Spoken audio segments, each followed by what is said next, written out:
I didn't fall. Something's wrong. And the pain had started to spread in other parts of my leg. So she's like, okay, let's send you for x-rays. Let's send you for blood work and all that. After a lot more tests, I was told that I had rheumatoid arthritis.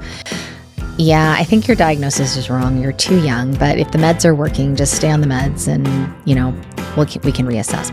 And then she came back and she said, actually, it's not rheumatoid arthritis based on your symptoms. And based on what I've seen, I believe you have lupus. And when diagnosed with a chronic illness, do your research. Become familiar with what exactly it is. Understand and talk to your doctor about what your symptoms are, what treatments there are available. Look at what's out there, but remember that everything you read doesn't mean it's going to happen to you. So for myself, the way I dealt with my illness, however, I woke up in the morning. So if I woke up in the morning and it only took me 5 minutes to get out of bed instead of the sometimes 30 minutes, if I woke up and, just a couple aches and pains, no real pain, I would take that as a sign that today's the day I'm doing everything. And I would clean house and I would move furniture and I would do chores and I would run errands and I would drive all over the place. If I was lucky, I made it to 3 o'clock before I collapsed. Hi, and welcome back to 50s Unscripted. If this is your first time here, my name is Shelley, and I am very grateful to have you join us today. I am here to share my tales from the trenches as I embrace my second act. I am 52 years young, a mother of 3 amazing women. I work full time. I have an amazing partner who I'm engaged to, and I also deal with a number of different health issues. Last time I spoke about my mental health journey, and today I want to focus on physical health. So just as before, I just want to reiterate, I am not a doctor. I am not a therapist. What works for me and my diagnoses and how I went about it is not necessarily going to be the same for you. Everybody experiences everything differently, and I do encourage you to please see your doctor or a medical professional and get the help and support you need. I hope that maybe some of the stories that I share will give you some insight and help you find ways to advocate for yourself and find courage to speak up. So let's start talking a bit about this. So as I said, change happens throughout all of life. And I was about 21 years old in my 3rd year of university, and I started to notice a pain in my knee. And it was really strange. I was working in the library and I had bent down to put a book on the lower shelf, and it just felt like something had bent funny. And then the next time I went to bend down, it felt like there was like a ball in my kneecap. And every time I tried to bend down, it hurt more and more. And gradually the pain worsened and became unmanageable. So I went to see the doctor on campus. Now, the way it worked on the campus at the time is you called in, they asked you the reason for your appointment, and then you got to assigned a doctor based on that. So because mine was a knee injury, I got assigned to the sports doctor. So when I got there, he looked me over and he's like, yeah, it just looks like you fell. I'm like, well, I didn't fall. He's like, are you sure? And I'm like, yeah, I'm sure. I was working and this is what happened. He goes, well, you probably just fell. And I'm like, I didn't fall. He's like, it's university. Come on. I know what you guys do. You might have been out drinking one night and you just slipped. And I'm like, no, I don't drink very much. And I hadn't, because that year I was also a student on. So I was the one keeping an eye out for everybody when they were going out. So I didn't go out drinking as much as I may have in previous years. Anyways, I was really shocked that he wouldn't listen to me. But I was like, okay, whatever. So he said to, rest it, ice it, all that fun stuff. I did that and nothing helped. It was getting worse and worse and worse. So I called back, and the next time when they asked me what I was booking the appointment for, I said a little white lie. And I said female issues. Any female knows what I'm talking about. And so that got me a female doctor, and I went and revisited and replied and gave her all the details. I said, here's why I said this. This is what's going on.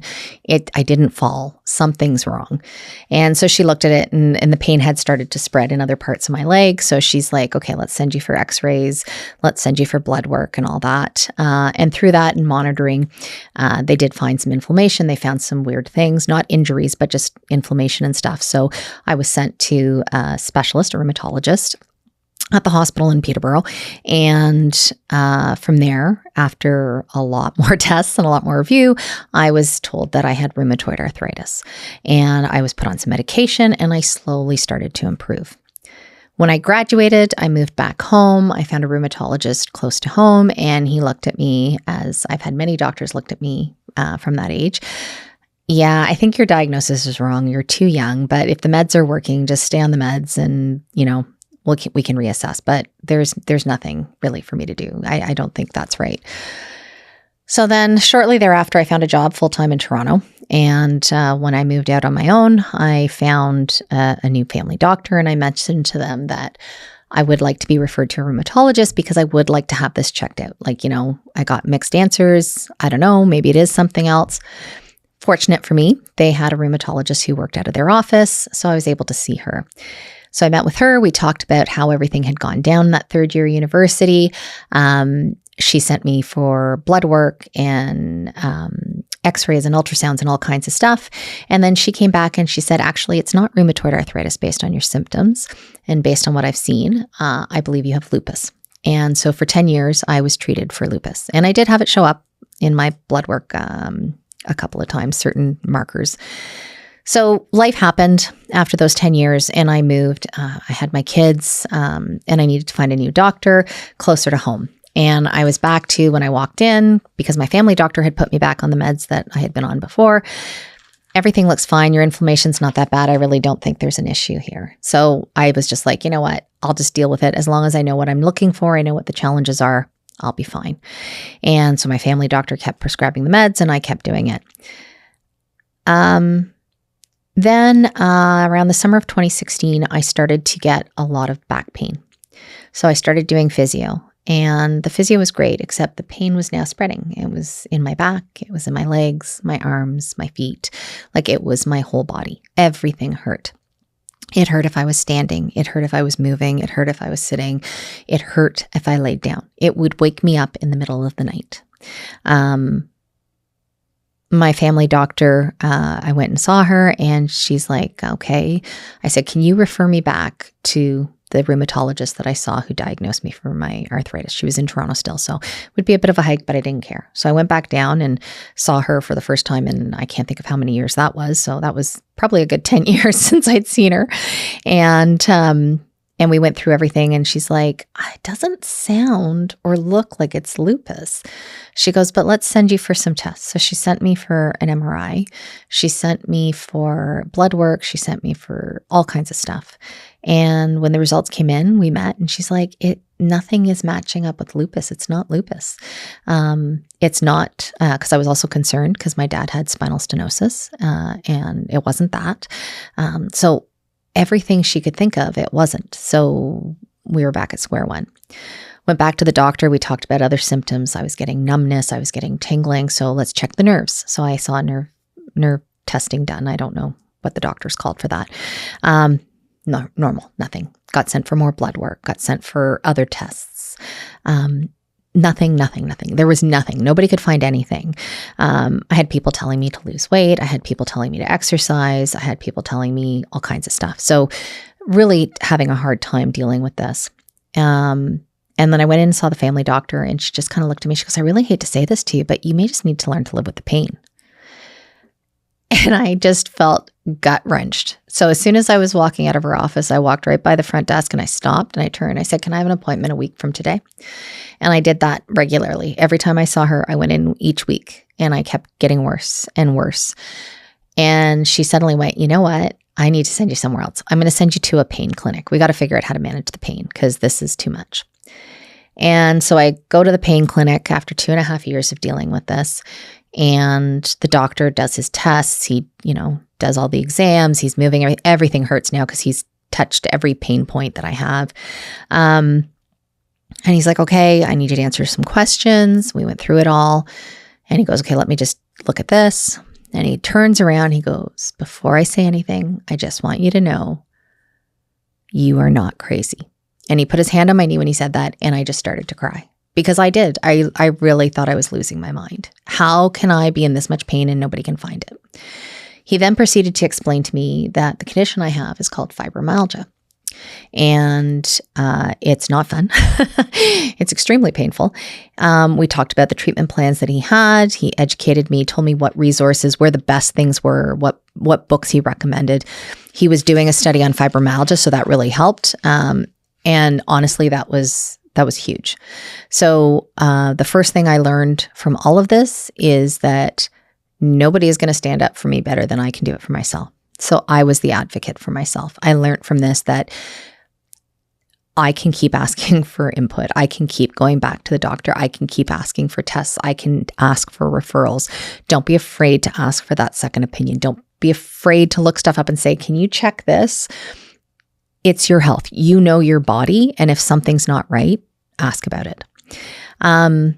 Due to the number of specialists I see to help me with my advocating for myself, I also get, so I have through our hospital, I get all my visits and appointments. So I get everything there and I get the reports on that. I have Life Labs that I go to for my blood work. So I get all my blood work sent to me as well. And I forget what the program is that I use, but I can actually, wherever I go for all my ultrasounds and stuff, I get all of those sent to me as well. So there's some tests that only go to the doctors. They won't go to you, but I do get most of my stuff. So it helps because then I can look at things. And if I have a question and I haven't heard back from the doctor, I can book an appointment and I can ask those questions. When diagnosed with a chronic illness, do your research. Become familiar with what exactly it is. Understand and talk to your doctor about what your symptoms are, what treatments there are available. Look at what's out there, but remember that everything you read doesn't mean it's going to happen to you. Every situation is different and every person has a different stage or a different phase or series of symptoms that they experience. And the treatment that works for me may not work for you. It may not work for somebody else. So try not to jump to conclusions. Easier said than done. Trust me, I've jumped to many of them, especially when you're looking at your blood work and you start to look up, what's this test about? Oh, wait, why is that so high? Does that mean I had, no, I had, and my friend who took me the Mud Girl run, she's always like, stop it. You are not a doctor. Wait and go see your doctor. So try not, it's hard, but try not to get too stressed about everything, but become aware and understand. There are amazing support groups, even on social media. There are some that are dedicated to, I'm on one for fibromyalgia and I'm on one for rheumatoid arthritis, and they're great. And what I have to remind myself is that just because somebody else is experiencing it doesn't mean I don't have it. I have different experiences. And it's been great. I felt validated when I've been able to actually say, hey, I know what you're talking about. This is what it was. And I went and got this checked out with the doctor and this is what they told me. So every once in a while, I can give a tidbit of wisdom for that. And that's what I started to do at work because I realized with mental health and with disabilities, being able to share lived experiences is a great way for people not to feel isolated and not to feel alone. And I've spoken on panels and I've spoken at different events, and I've had people reach out afterwards saying, oh, thank you so much for sharing. My sister's going through that with her daughter, or my sister's going, or, I'm going through that, or I'm struggling, or what doctor did you see, what pain clinic? It's a great way to be supportive. Because people don't feel as alone. When you know there's somebody else who has something similar, you don't feel isolated, and it does help to do that. Take the time to explain your condition to your family, your friends, your coworkers, your employer. Be clear on what a good day is going to look like for you, and be clear on what a not so good day is. Like, what's the worst case? Where am I going to need help? If it gets really bad, what can or can't I do? And if you recall in an earlier episode, and probably multiple episodes, I've said we cannot be everything to everybody. And that is something that when you have a chronic illness, you need to remember. And there is a very important word that you need to learn. And that's no. Not sorry, I can't. Not sorry, no. Just no. We don't have to apologize for our illness. Now, don't be mean about it. Obviously, if there is something that you're causing a problem for, that's a different story. But just say no. That is an important word because you cannot be everything. If you do, then you'll have nothing left. And in a minute, I'll explain something I came across years after my diagnosis called the spoon theory. So for myself, originally, the way I dealt with my illness is however I woke up in the morning. So if I woke up in the morning and it only took me 5 minutes to get out of bed instead of the sometimes 30 minutes, if I woke up and, just a couple aches and pains, no real pain, I would take that as a sign that today's the day I'm doing everything. And I would clean house and I would move furniture and I would do chores and I would run errands and I would drive all over the place and I would play with the kids. And if I was lucky, I made it to 3 o'clock before I collapsed, because I would overdo it. I would do too much. So I never really planned appropriately, right? I would try and do whatever I felt good. I would try and do in everything, but then I'd end up having more issues. And having younger kids, it wasn't always an option. They were cheerleaders. I had to go to competitions, and that's all day walking up and down stairs and doing things. So I had to learn to figure out where I was going to sit to limit how much I moved and make sure I gave myself lots of time and book an extra day off so that I could recover and sleep and rest once everybody was back at school before I had to go back to doing everything else. I had to really focus on my mental health because I had to mindset, because it was hard, because I wanted to do more and I felt, why can't I do this? Even though I knew why I couldn't do it, you start to stress and you start to feel crappy about yourself because you feel like you should be doing more, and you start to feel guilty when things aren't getting done. I lived in my house for 6 years before I completely unpacked. 6 years before I completely unpacked. It's hard. It is hard. So the spoon theory that I mentioned about is, and there's different things, and it's not perfect because it's different for everybody. But the idea is that if you have a chronic illness, you think about how many spoons it takes to get through the day. And you have a set amount of spoons that you can use each day before they're kind of related to energy, right? So how much energy each task is going to take. Taking a shower is so many spoons. It may be 1 spoon just to shower. If I need to wash my hair, maybe it's 3 because I've got to stand there longer and I've got to do more. If I have other things, it just depends on what you have to do. But if I wash my hair, not only do I have the shower that's increased my spoons, I also have to dry my hair and I have to style it. So I'm using more and more spoons because I'm expending more and more energy, which is depleting how many you have. So you need to kind of look at what activities you have to do for the day, and you need to figure out how you ask for help. If I need to do the laundry and I have to go up and down 2 flights of stairs carrying heavy laundry, I know I'm using, somewhere between 5 and 7 spoons. That's a lot. And if I have to do that multiple times, like how am I going to manage that? So I've learned to ask for help. When I am struggling and I'm having a flare, I ask my daughter. So I'll take my shower at night and say, hey, do you mind drying my hair for me afterwards? And then I sit down and she helps me dry my hair. There are times where I will, ask one of the kids to help cook supper. I'm too tired. Do you mind cooking supper tonight? I'll ask for help when I'm taking out the garbage. I'll ask for help from my partner when we're doing laundry. It's like, hey, in the morning, do you mind taking that all the way downstairs for me so I can start the laundry? That way, instead of up and downstairs and carrying the laundry, I'm only going up and down 1 flight of stairs to go to the laundry room. The laundry's already down there, and then he can carry that up and down for me. Figure out what those things are to help you manage that. But the idea is that those without an illness have ample spoons to complete all the tasks that they need for during the day. When you have an illness, you need to watch because you only have so much you can do. Probably one of the biggest adjustments for me has been travel. It is unbelievable how much sitting in a car or just commuting can add to your stress on your body. And, long trips and stuff like that. And I can take breaks, but it doesn't change the fact that I'm traveling and I'm expending that much more energy. With fibromyalgia, it's not just the pain. There's chronic fatigue, there's brain fog, tons of other things that come with it. And the more stress that you add to it, the worse those symptoms can get. So I still, try and do everything, but I also plan. So if I know I have to go on a big trip, so for example, I want to drive to go see my mom, I do most of the heavy work a day or 2 before. So I'm packing and laundry and all that, not the day of. We're doing it before. And that way the car ride is simple. We're not doing tons of travel. We're just taking it easy that day. Travel day is a travel day.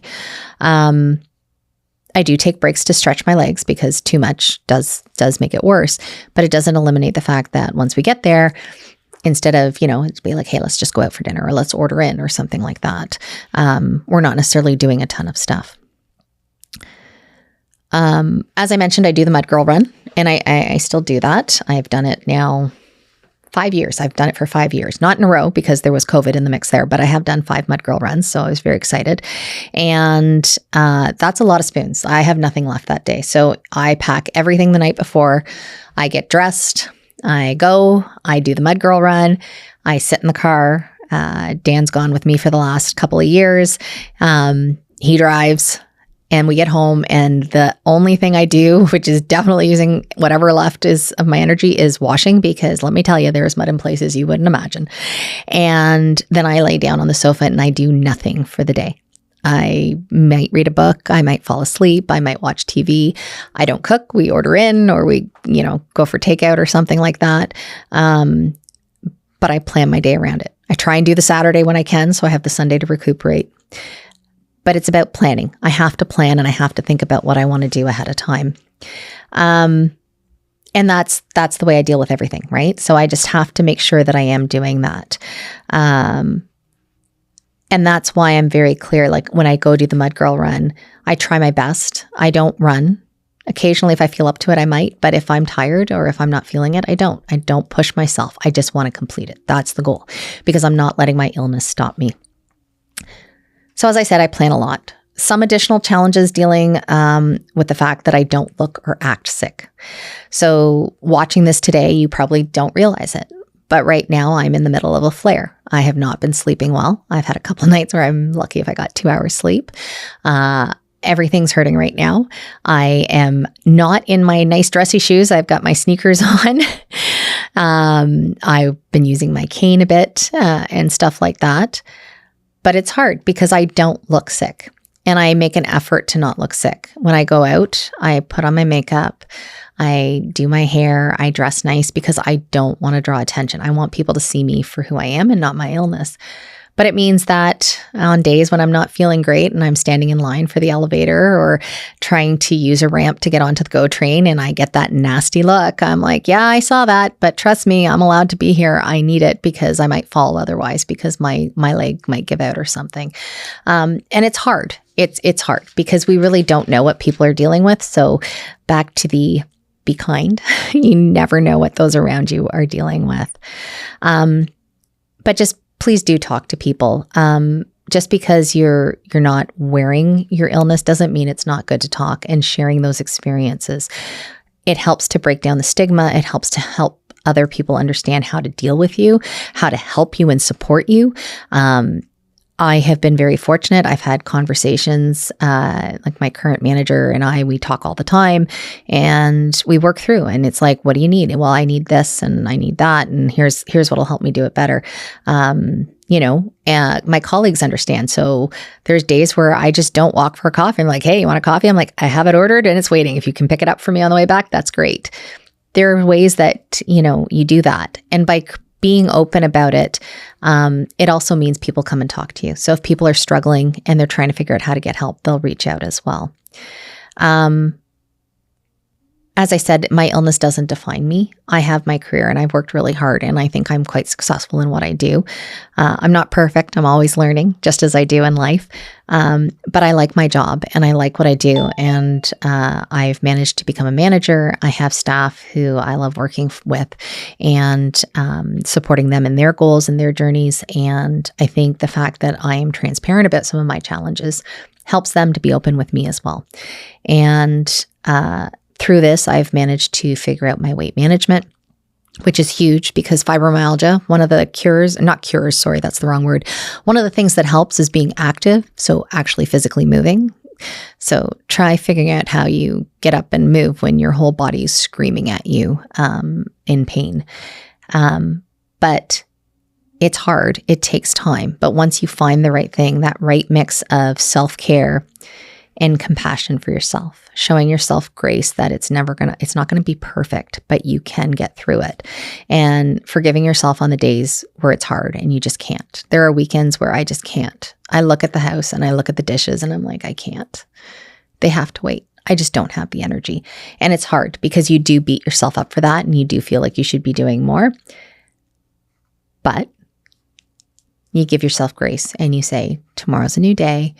I'll get to those tomorrow. As I said before, learn to say no. That is your number one friend. You may have to cancel appointments. There are days where I'm like, no, sorry, I can't do that. I'm sorry, I can't. I'm not going to that party, or I'm not going to this. It's hard, but you don't have to defend it and you don't have to justify. Your health and physical, mental are both equally important, and you can say no to things. Friends will understand, family will support. If not, then, they need to figure out how to get on board with that. You cannot do everything and be everything to everyone. So stand up for yourself and ask for help. I'm now in a position where I talk more, and that's kind of part of the reason why I started 50s Unscripted. I enjoyed doing the lived experience talks at work, and I wanted to find a way to keep sharing that story with more people and maybe give a spark of hope and be my true, authentic self and deliver on what I know I want to be, deliver on the person that I identify myself as. And I think I can do this without compromising my health, and I can be strong, and I can hopefully help and share others. So if you are struggling, please talk to your doctor, your loved ones, your friends, your employers. Ask for support. Talk about the chores around the house. It's not up to you to do everything. Talk about where you need help. Let them know when those days are really bad. I hope my experiences that I've shared help you a little bit. Remember to advocate for yourself. That you are your own best person to do that. You are the one who can speak up for what you need and where your concerns are. Pay attention to your body, and the more you practice self-care, the more in tune you come, because you practice awareness, you become self-aware. Then you understand, something's not right. My body's starting to act up. I can see those symptoms coming. So, just be sure to like and subscribe so you don't miss any future episodes. I hope you found something that you can take away from today. And, be kind, be strong, be you. And we will see you soon. Hey, you're still here. Have you checked out the next episode? It's a really good one. Lots of great stories. I think you should check it out. You'll enjoy. And make sure to subscribe so you get notified when new ones drop.